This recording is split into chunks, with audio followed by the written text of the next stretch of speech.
I'm a 35-year-old woman, and I recently had a situation with my brother's girlfriend, who is 19.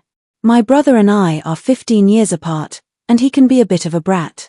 My mom spoiled him, and I'll often feel he lacks a sense of reality.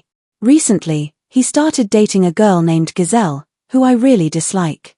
A year ago, our mom had a stroke that changed her in some ways. She isn't seriously affected but is different now.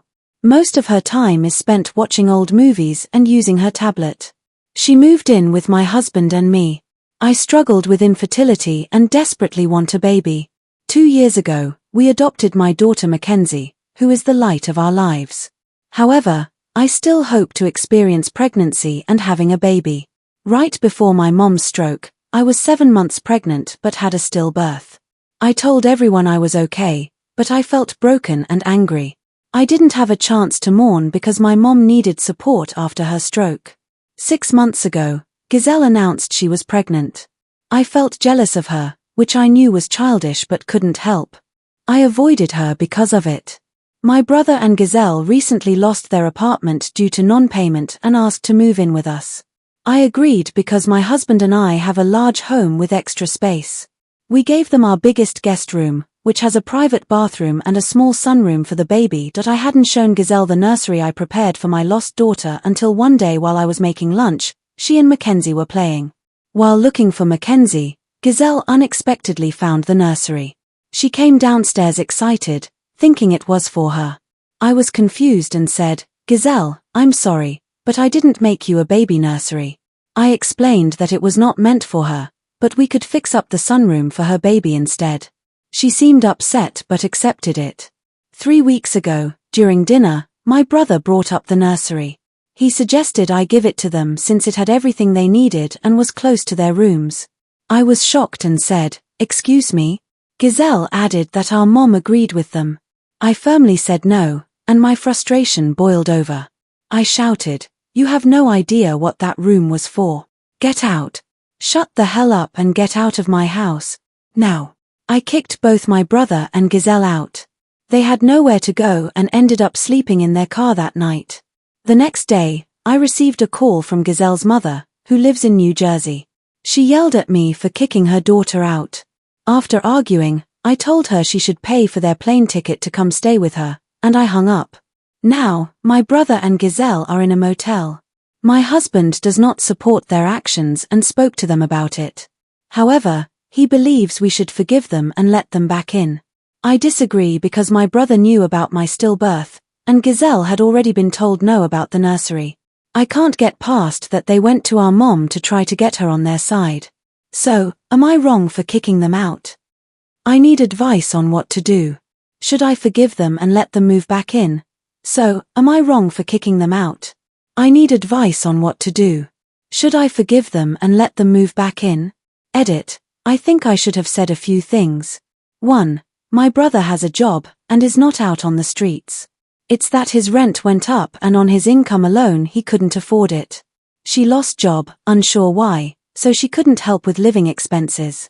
2. My failure to add details or explain every detail does not mean I'm unstable or an unfit mother. I said no. My brother knew about my stillbirth. But 2 things were said that hurt me. My brother, "The nursery is between the 2 of our rooms. When the baby cries you can also help get up and help us with the baby. It will be like you have a newborn too." Carrot. He said that during the dinner conversation. Giselle, when packing up after the dinner blow up, "I'm sorry, we're sorry. We won't ask again for the room. We will settle on what you given us. Please let us stay." 3. My brother understood that this was temporary. We explained the rules and boundaries of our home, and understood that him not complying with said boundaries and rules would restore in him and her being asked to leave. So we aren't going to jail for kicking them out. 4. If you're commenting to troll, okay cool, but don't disrespect me or my family. I had someone write the nastiest comment. Shame on you 20M. Well, it's your house, but the way you handled things as a 35-year-old have me seriously worried about your ability to parent the child you have. Your overreaction, lack of communication skills, and lack of care about them sleeping in a car with a baby is disturbing. You need serious therapy. You also could have given them a few days to find someplace else to go. I hope that when your little girl tells you she hates you or back talks you, you don't turn into that influencer mommy who starved and punished her children and saw nothing wrong with it. Get help before you ruin everyone and blame it on your loss. YTA. First of all, my husband and I know how extremely lucky we are to have been blessed with Mac, and we do not take her for granted, and we love her with all of our heart and would do anything to make sure that she has everything she needs and that she is very well protected. We do not for a second ever think about hurting or harming the blessing that we were given. Next, I do not put my child on the internet for no reason whatsoever. Don't ever disrespect me as a mother because I failed to put in a couple details because I was trying to make it as simple and as short as possible when explaining things. If you want to be a troll, but do not bring my child into the conversation because you will get a very heated conversation back.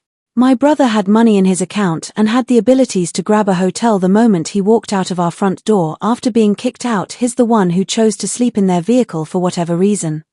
Whether it was to be dramatic or not my concern.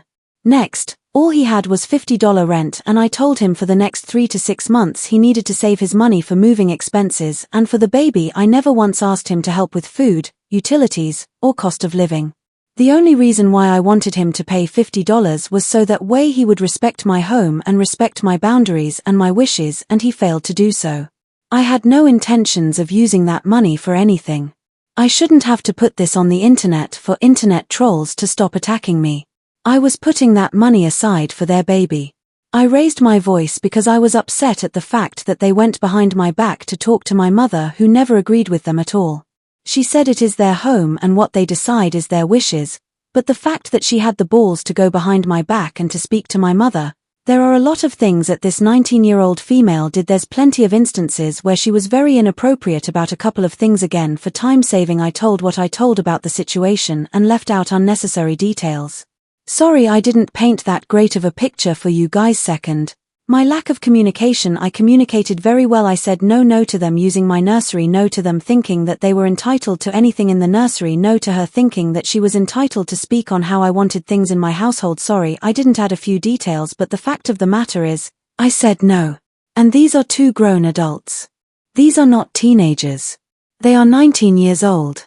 They are 20 years old. Some of y'all need a reality check. You're commenting rude things, you're commenting saying a couple things to me. You're the a-holes and you're what's the problem with the world today. The entitlement you feel is probably why there's so much entitled people in this world. Go outside, touch some grass, smell the fresh air, look up at the clouds and realize that this right here entitlement, this the world owes you nothing.